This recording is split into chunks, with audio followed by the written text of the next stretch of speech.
Cheers everyone and welcome back. Today we're cutting this rough piece of opal. You can see it's got very bright colours. The predominant colour is green, but it looks like there might be a hint of orange in there at certain angles. But it currently weighs 2.265 carats. Because of how undulated the face is and the amount of sand there is, I suspect we're going to end up with an opal that weighs less than a carat. For those of you that have been a fan of the channel for a long time now, of course, not only do we have coffee, but also the all-important lucky hat. When it comes to rough opal, we need all the help we can get, so this accessory has to be worn. Anyway, that's enough talking. Let's jump across to the wheels and see what we can do. Starting off on the 120 grit wheel. I need to clean up around the edges of the rough opal. I need to get rid of all the sand so I know where the clean colour bar sits. This is important so you know roughly where the finished gem you will make is sitting in the opal.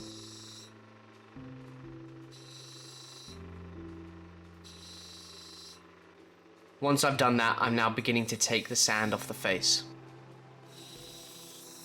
There's a large black spot of potch sitting on where I think the finished gem will be, as well as that pit just next to it, which I don't think I'll be able to get out, but we'll see.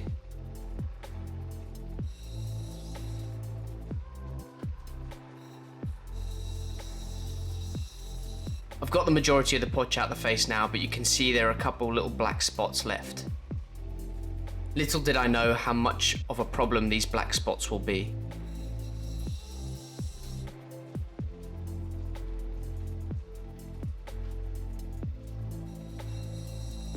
Now I'm just cleaning up the back a little bit.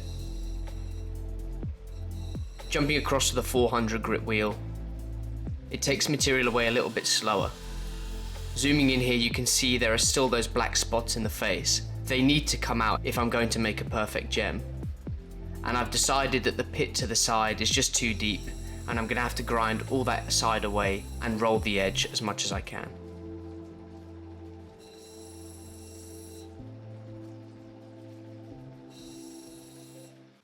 It's a shame about those sand spots, hey?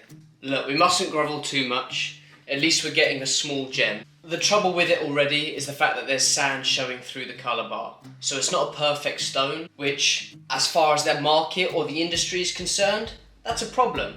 But as far as I'm concerned, at least I'm getting a gem at the end. We've got to put it onto one of these bad boys now, which is called a dop stick.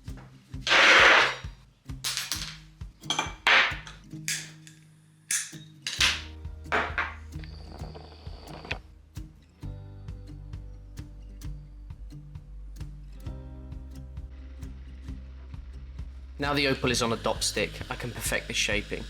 I'm going to go for a cushion cut essentially, so just a long rectangular shape, and I'm going to round the edges quite nicely.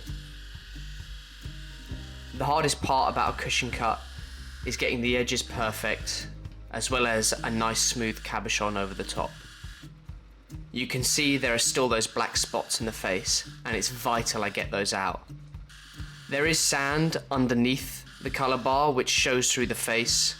That in combination with those black spots just means the gem isn't perfect, and in my eyes it's not good enough, and those black spots need to come out. It's a risk I'm willing to take. I've decided that because there is sand sitting underneath those potch spots, I need to use the 600 grit wheel to take material away even slower. Again, I know I'm taking a risk here, but I think it's worth it. It's a nice bright gem, and the pattern is a bit of a pinfire mixed with a broad flash, but it's got a beautiful green.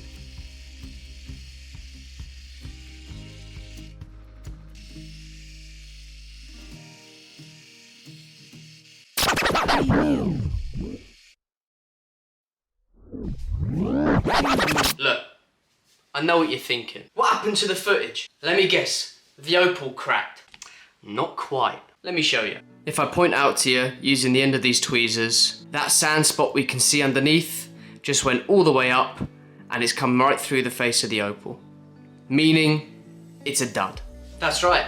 In the noble quest For us to get rid of those potch spots out the face, the sand came back through the opal. Disaster. But hey, that comes with the gamble of cutting opal, especially cutting opal from the rough. I'm sure this goes without saying, but I don't take pleasure in sharing losses. But one of the purposes of this channel is to educate you on just cutting opal in general. And if that means I have to share some losses with you, then so be it. But unfortunately, it's a loss from me, both financially and emotionally. I hate seeing opal that doesn't work out. It definitely puts into question the power of the lucky hat, but I'm a believer, so it's sticking around for now. There's no point in me weighing the opal now to see how much it weighs, because it's not going anywhere. It's just gonna join a pile of dud opal that I have already.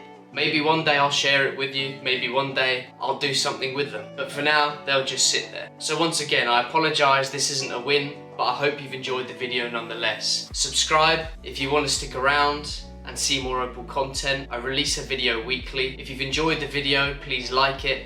And of course, comment down below with what you think. That's 2 opals in 2 weeks that haven't quite worked in our favour. So let's hope next week changes. We can only hope, because Mother Nature made the opals, and what she says goes, and we just have to work around that. So again, thanks very much for watching, and I'll see you in a week's time.